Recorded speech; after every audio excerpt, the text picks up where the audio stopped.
Good evening, everyone. Welcome to the Josh Volinski Show. And you know, folks, you've got to come down here to TV Land and join us. Yesterday I was watching the Yoga Express, and Shante, an 83-year-old lady, was standing on her head.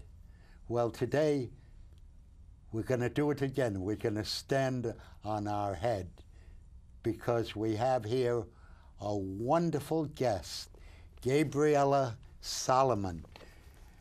She's a touch therapist. She's an author. She's a digital specialist. She's just miraculous. And she knows all about reincarnation, because she has experienced it and again and again. So the first question I want to ask her is, who are Gia and Zen, Gabrijela? Hi, Josh. Thank you so much for inviting me to your show. Gia and Zen are two spirits that I am writing stories about, a series of books, a collection of books. The collection is called Past Life Journeys of Gia and Zen. So Gia and Zen are two spirits. Gia is my higher self, and Zen is Marina Frost's higher self. And the stories are actually, the past life stories are a recollection of their past life experiences in the collection called Past Life Journeys of Gia and Zen. Now, I have a book I found in my collection called Yoga, Meditation, and Reincarnation. And in the reincarnation section, which is by Jesse Stern, he discusses his experiences with Edgar Casey and so on. And I already met a woman when I was selling books in front of bars who claimed she knows me. She dated me in the 18th century. Her name is Sterling. She said I was a friend of Monet and Monet, and I got to know more about it, so I see her tonight for dinner.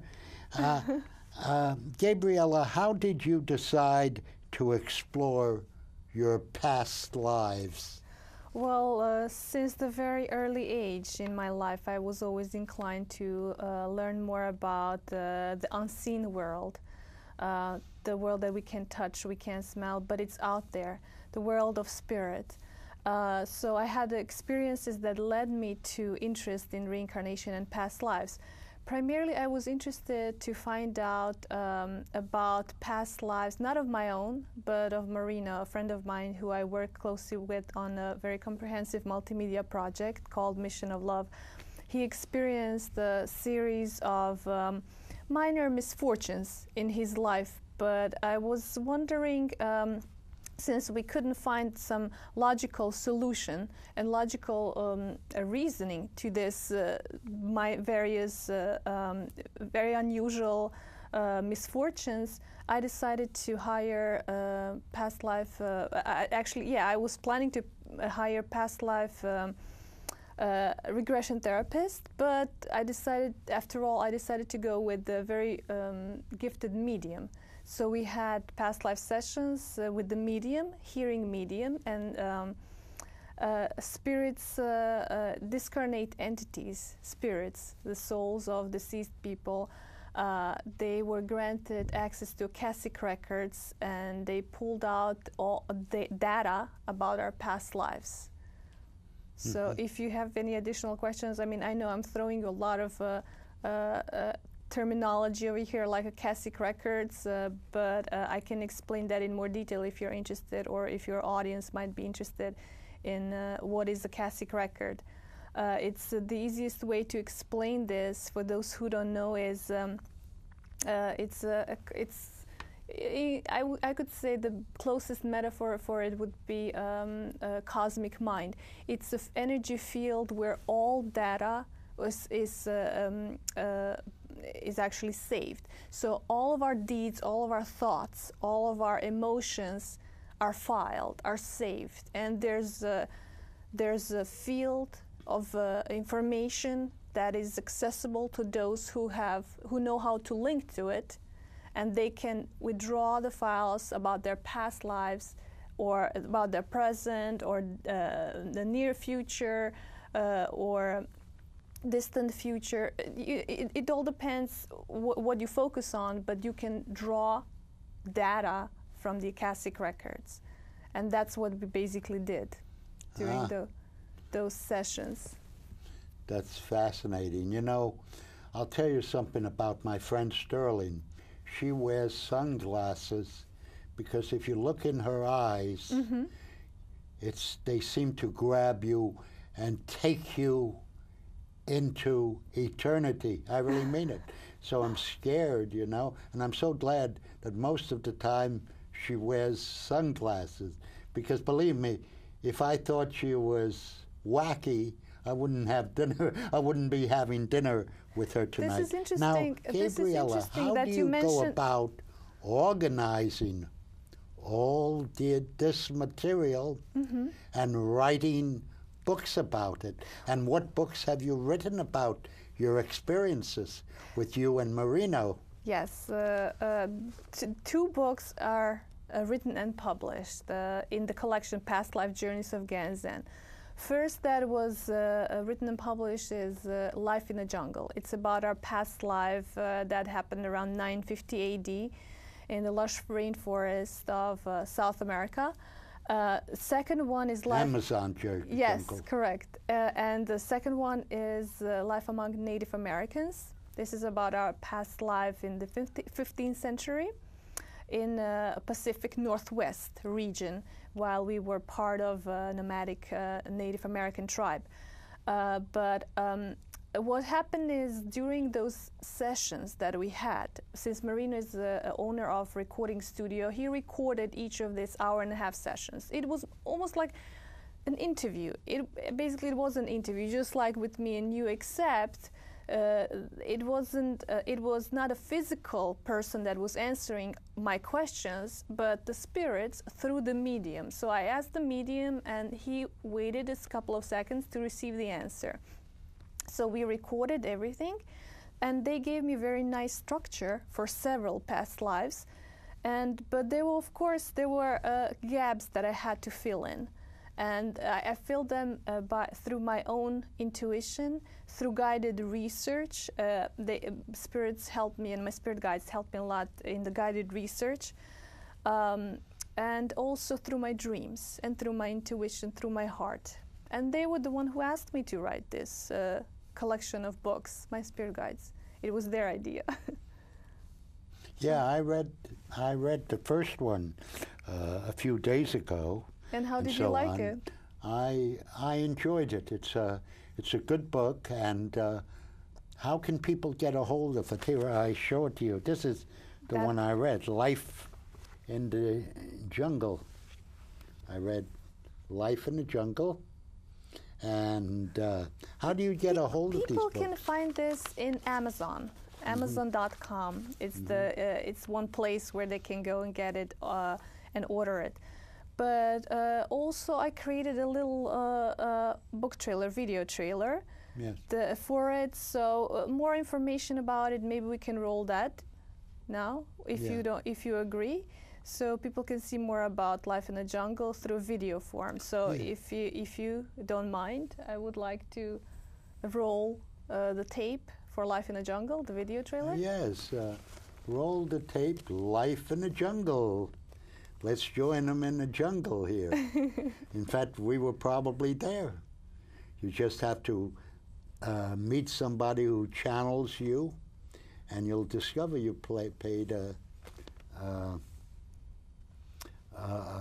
you were in the jungle. Well, anyway,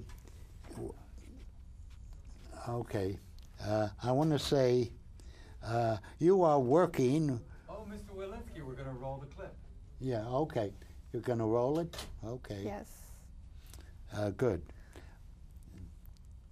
Anyway, after we get back, I'm going to ask you, you're working with the artist Marino Frost.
Fabulous, fabulous.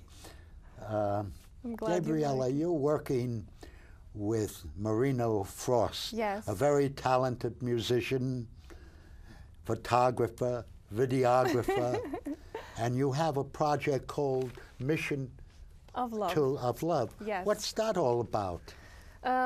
It's a project whose seed was planted more than 2,000 years ago. So Marino is, as you said, he's a multi-talented musical genius, as I like to say. And he's the founder of this multimedia project that encompasses various forms of art, spiritual philosophy, and it's intended for the betterment of mankind. That's the main goal. Mm-hmm. So the vision of the project is to bring like-minded people, artists, who would pass on the knowledge, the spiritual knowledge that Marino compiled in his collection of principles called Principles of Eternal Truth, and to pass them on to people through art. Like, for example, in my book, both of my books, Life in the Jungle, if you open my book, you'll see the practical application of these principles. They're intertwined in the story, So Yes. if I may, just randomly, as you read the story, you read the story, so for example, one of the principles is Yes. unconditional love is always the key. So these are very short sayings, proverbs, hints, solutions intended for ethical living and moral progress of humanity. This is the foundation of the project that we work on, and art, as my creative writing, his music, digital graphics, and other forms of art are just the medium of how we present those principles. Of course, the principles are going to be published in the book, but basically we believe, people that we work with, we believe that art is the most innocent way of presenting a valuable spiritual knowledge about the world that lies beyond. So, and this is what we do, and I'm a director of the project. Mission of Love, as the title of the project says it all. It's all about love, because we do that not to make money, but to spread out the message of love through art. That is, in a nutshell, what the project is about. Yes, yes. What are the obstacles for pursuing a mission of love? Because we know how much hatred and hostility there is in the world right now. The United States is embroiled in a war against supposedly the Taliban, and we've already been fighting the Taliban longer than we were fighting the Axis, Adolf Hitler. And, you know, what are the obstacles in pursuing a mission of love?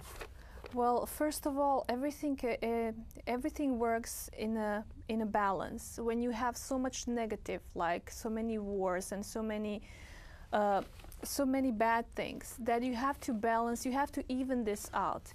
And that for that purpose, there are people who are born, who come on earth with the mission of bringing the positive through their work, through their life's mission.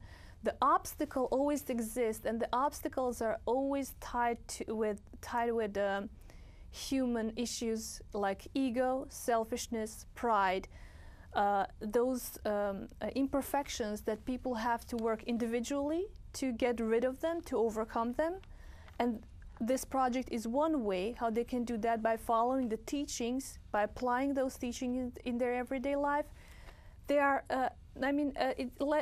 just to talk about obstacles is actually to talk about the negative, but we are here to talk about positive. And so I wouldn't like to even waste any more time on mentioning the obstacle. The obstacle always were and always will be. These are the challenges that all light workers experience.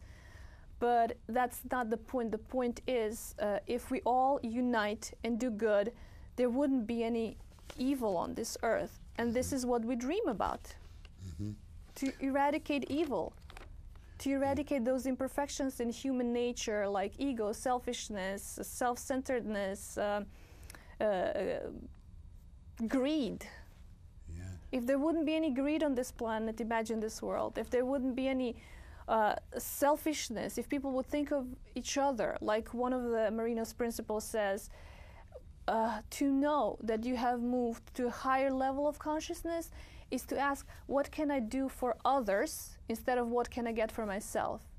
And that's the one principle that I strongly believe in. Yeah, those quotations are powerful, insightful Yes. Quotations all over the book, and I enjoyed them very much. Thank you. And your other book, and I think you're coming, 2 more books are coming out after this. 3 more. This is Life Yes. Among Native Americans. That's the and second that's one. fascinating, you know, especially there's so much concerning Native Americans. And in the control room, we have Dean Loren, who's a Native American also. Did you know that? I did not know that. Did you know that? Yeah. Yeah. Kudos to Dean. Thanks for helping. Maybe we can ask him to play another trailer. Yes, for that other Dean book, Loren since to we play mentioned another it. Trailer. So we have a Native American playing Yes. a trailer in the. Could you play the next trailer, please, Dean? That is wonderful. And meanwhile, you can think about the other. You're also an energy healing practitioner, Yes. and we're going to talk about that when we come back.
Oh, that leaves me breathless.